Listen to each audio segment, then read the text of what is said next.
अयोध्या में मैंने एक पूरी हरिजन बस्ती में मैं जाकर के मैंने वहां पर मिष्ठान का वितरण किया, दीप भी दिए, तेल भी दिया। तो वो बार बार हरिजन हरिजन इस्तेमाल कर रहे थे। तो हम तो हरि का मतलब ईश्वर, हम तो ईश्वर की औलाद होगी, तो बाकी लोग क्या शैतान की औलाद है? भारत के सबसे बड़े सूबे उत्तर प्रदेश के वर्तमान मुख्यमंत्री योगी आदित्यनाथ जी के द्वारा खुले मंचों से यह भाषण दिया जाता है और यह बयान या स्टेटमेंट दिया जाता है और उस स्टेटमेंट में ये कहा जाता है कि अयोध्या में हरिजन बस्ती में जाकर मैंने मिष्ठान का वितरण किया और मोमबत्तियां दिया और अन्य भी कुछ बातें कहते हैं जिसको आप वीडियो में सुन सकते हैं। अयोध्या में मैंने एक पूरी हरिजन बस्ती में मैं जाकर के मैंने वहां पर मिष्ठान का वितरण किया, दीप भी दिए, तेल भी दिया और उनको दीपावली की खुशियां भी उनके साथ मैंने वहां पर मिल बांट करके उन सबको बधाई भी दी है। तो जैसा कि आपने सुना कि किस प्रकार से योगी आदित्यनाथ जो है जो SC ST OBC जो संवैधानिक शब्द है उसको न बोल करके बल्कि हरिजन शब्द का इस्तेमाल किया, जिसको लेकर के CM योगी आदित्यनाथ को जो सोशल मीडिया एक्टिविस्ट हैं और जो ट्विटर यूज करने वाले जो बहुजन साथी हैं, जो बहुजन नेतागण हैं, वो जो है योगी आदित्यनाथ जी को ट्रोल कर रहे हैं। ट्रोल करने का मकसद ये भी है कि आपको बता दें कि 2017 में सुप्रीम कोर्ट का फैसला आया था कि कोई भी दलितों के प्रति हरिजन शब्द का इस्तेमाल नहीं करेगा, क्योंकि ये अपमानजनक बातें हैं जिससे एक व्यक्ति समुदाय को जो है ठेस पहुंचता है, आपको बता दें। लेकिन योगी आदित्यनाथ ने इस तरह का हरिजन शब्द का इस्तेमाल करके अपने पैर में कुल्हाड़ी मारने का काम किया है। आपको बता दें कि इसको लेकर के ट्रोलर जो है ट्रोल कर रहे हैं और आपको बता दें कि बहन कुमारी मायावती, चंद्रशेखर आद्रावन इनका रिप्लाई दे चुके हैं। आपको बता दें कि अभी तो बहन कुमारी मायावती का ट्विटर पे ट्वीट नहीं आया है, लेकिन उन्होंने हरियाणा चुनाव के दौरान ही, जो हरियाणा विधानसभा का चुनाव हो रहा था, उस रैली के दौरान ही बहन कुमारी मायावती ने हरिजन शब्द का काट बताया था और उन्होंने बताया था कि इसका अर्थ क्या होता है। तो वो बार बार हरिजन हरिजन इस्तेमाल कर रहे थे। तो मैंने उनको कहा कि एक तरफ तो आप जाति तोड़ने की बात कर रहे हैं और दूसरी तरफ आप हरिजन कह रहे हैं। यदि हम इसको पॉजिटिव सेंस में लें तो हम तो हरि का मतलब ईश्वर, हम तो ईश्वर की औलाद होगी, तो बाकी लोग क्या शैतान की औलाद है? लेकिन अभी जो वर्तमान में जो घटना चल रही है, जैसे कि योगी आदित्यनाथ ने अपना बयान दिया है, इसको काट दिए हैं, इसको ट्वीट पे जवाब दिए हैं योगी आदित्यनाथ को चंद्रशेखर आद्रावन जी। चंद्रशेखर आद्रावन जी अपने ट्वीट में क्या लिखते हुए बताऊंगा, लेकिन इससे पहले आपको बता देता हूं। आइए जानते हैं कि हरिजन शब्द का उत्पत्ति कैसे हुआ और इसका शाब्दिक अर्थ क्या होता है। बात अगर हरिजन शब्द की उत्पत्ति की बात किया कि कैसे इसकी उत्पत्ति हुई, तो आपको बता दें कि मैंने गूगल करके इस चीज को देखा है। आपको बता दें कि गुजराती कवि संत नरसिंह मेहता ने भक्ति परंपरा में हरिजन शब्द का इस्तेमाल किया था। इसका मतलब था जाति, वर्ग या लिंग के भेदभाव के बिना कृष्ण के सभी भक्त हैं, उन सबको जो है हरिजन शब्द का इस्तेमाल कह के एक शब्दों में संबोधित किया था। उसके बाद आपको बता दें कि महात्मा गांधी ने 1932 में दलितों के लिए हरिजन शब्द का इस्तेमाल किया था। उन्होंने पुनः समझौता पर हस्ताक्षर करने के बाद से ही इस शब्द का इस्तेमाल करना शुरू कर दिया था। और आपको बता दें कि गांधी ने 1933 में अपने साप्ताहिक मासिक पत्रिका, जिसको यंग इंडिया नाम था, उसको हरिजन पत्रिका जो है करके नाम रख दिया था। आपको बता दें कि अगर इसका अर्थ की अगर बात करें तो इसका अर्थ ये होता है हरि प्लस जन, यानी हरि माने ईश्वर यानी भगवान और जन का मतलब होता है आदमी। इसका अर्थ हुआ कि हरि का जन यानी भगवान का जन यानी भगवान का आदमी।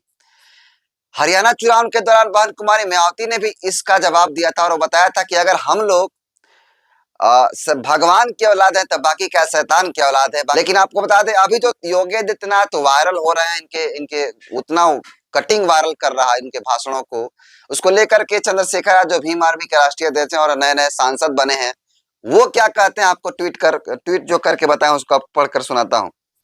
चंद्रशेखर ने योगी आदित्यनाथ को जवाब में लिखा है कि चुनावी रैलियों में बटेंगे तो कटेंगे का नारा देने वाले मुख्यमंत्री योगी आदित्यनाथ जी खुद सामाजिक, सांस्कृतिक और धार्मिक मंच पर समाज को हरिजन और गैर हरिजन में बांट रहे हैं।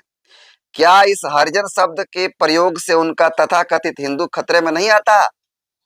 आगे लिखते हैं, जबकि 1982 में केंद्र सरकार ने सभी राज्य सरकारों के लिए एक एडवाइजरी जारी कर अनुसूचित जातियों के लिए हरिजन शब्द का इस्तेमाल न करने को कहा था। 2010 में सामाजिक न्याय और अधिकारिता मंत्रालय ने इस संबंध में नए सिरे से दिशा निर्देश जारी करके इस पर रोक लगाई थी। यहाँ तक कि मानवीय न्यायालय द्वारा भी इसे अपमानजनक बताते हुए प्रतिबंध लगाया गया था। इतने महत्वपूर्ण संवैधानिक पद पर बैठे मुख्यमंत्री योगी आदित्यनाथ जी को क्या इन निर्णयों को जानकारी नहीं है? क्या जानबूझकर हरिजन शब्द का प्रयोग करके अनुसूचित वर्ग के लोगों का अपमान किया जा रहा है?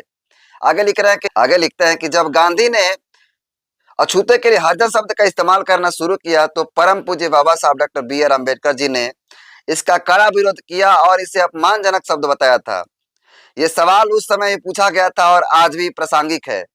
मुख्यमंत्री योगी आदित्यनाथ जी बताएं, यदि अनुसूचित जाति के लोग हरिजन हैं तो बाकी अन्य लोग हरि के जन नहीं है तो किनके जन हैं?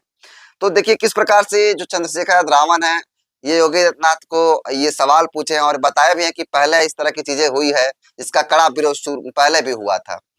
अन्य भी जो लोग हैं वो सोशल मीडिया पर इनका खिलाफ में क्या लिख रहे हैं आपको दिखाने की कोशिश करेंगे, आपको दिखाने की कोशिश करते हैं। देखिए आप देख सकते हैं कि प्रियंका देशमुख है, ये क्या लिखते हैं, ये हरिजन बस्ती क्या होता है? यह एक गाली है जिसका इस्तेमाल करने के लिए 1 साल का कारावास का प्रावधान है। यह वीडियो अपलोड करके कहीं सुरक्षित रहिए, समय आने पर इस वीडियो को सबूत के तौर पर पेश किया जाएगा जब यह व्यक्ति जेल में ठूसा जाएगा। और भी बहुत सारी बातें लिखा गया, अन्य लोग भी लिखे हैं। देखिए आपको देखें, प्रीति बौद्धन जो बहुजन समाज पार्टी के राष्ट्रीय मिशन गायिका हैं वो लिखे हैं कि माननीय योगी जी, अगर भारत के दलित समुदाय हरिजन यानी भगवान के औलाद हैं तो क्या आप राक्षस के औलाद हो? #CM योगी पागल है। अन्य भी जो लोग हैं, देखिए सुनील अस्टे जो ये भीम आर्मी के नेता हैं, आजाद समाज पार्टी के नेता हैं, ये लिखे हैं कि एक राज्य के मुख्यमंत्री योगी आदित्यनाथ सार्वजनिक रूप से असंवैधानिक शब्दों का प्रयोग कर रहे हैं और दलितों का अपमान कर रहे हैं। #हरिजन शब्द का इस्तेमाल दलितों के खिलाफ गाली के रूप में किया जाता है। बाबा साहब अंबेडकर ने इस शब्द का कड़ा विरोध किया था, माफी मांगे, #हरिजन होगा तेरा बाप। अन्य भी लोग हैं, देखिए क्या क्या लिख रहे हैं। भानुनंद लिख रहे हैं कि उत्तर प्रदेश के मुख्यमंत्री योगी आदित्यनाथ ने हरिजन शब्द कहकर समस्त SC/ST का अपमान किया है। सुप्रीम कोर्ट ने हरिजन लिखने बोलने को आपराधिक माना है। हरिजन शब्द के प्रयोग पर संशोधित अनुसूचित जाति जनजाति अत्याचार अधिनियम और भारतीय दंड संहिता की धाराओं में केस दर्ज हो सकता है। रवि आर्य लिखते हैं कि योगी बाबा थोड़ा पढ़ाई कर लो, हरिजन शब्द असंवैधानिक है। ऐसे ही तमाम तरह के जो लोग हैं, देखिए सूरज कुमार बौद्ध लिख रहे हैं कि योगी आदित्यनाथ जी, हरिजन शब्द SC समाज के लिए एक गाली है। अगर SC लोग हरिजन यानी ईश्वर की संतान है तो बाकी लोग शैतान की औलाद हैं? Question mark. आजादी के 78 साल बाद भी हरिजन बस्ती का होना संविधान को ठेंगा दिखाने के समान है, संविधान को ठेंगा दिखाने के समान है। गांधी की गाली के नाम पर टोले अथवा बस्ती के नाम बंद होने चाहिए। तमाम तरह के लोग हैं जो है लिख रहे हैं इसके बारे में। एक और समर राज हैं, बोलता हिंदुस्तान के पत्रकार हैं, इन्होंने लिखा है कि मुंबई में एक शख्स लोगों को खाना दे रहा था, कंडीशन लगाया कि मुस्लिम महिला जय श्री राम बोले। यूपी का दूसरा शख्स ऐसे ही राशन दे रहा है, कंडीशन है कि SC समाज को हरिजन कह रहा है। राम या हरि के भक्त कैसे हो गए जिन्हें हरि के नाम के अलावा किसी और से भी सुनने में मजा आ रहा है। तो ये तमाम तरह के जो लोग हैं जो योगी आदित्यनाथ का कड़ा विरोध कर रहे हैं और इस पे केस भी करने की बात लोग कह रहा है। आपको बता दें कि इस पे सुप्रीम कोर्ट ने हाल ही में फिर से फैसला दिया था कि हरिजन जो शब्द है उसका इस्तेमाल नहीं करना है।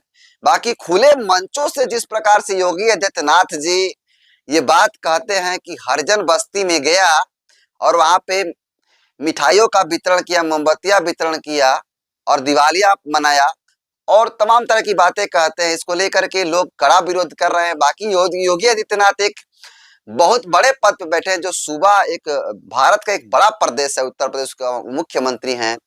वैसा मुख्यमंत्री बताइए कि हरिजन शब्द का इस्तेमाल करता है, खासकर एक वर्ग को दर्शाने के लिए। बाकी आप लोग इनके बयान को, जो योगी बयान दिए हैं, इनके बयान को आप कैसे देखते हैं, कमेंट का जरूर बताइएगा।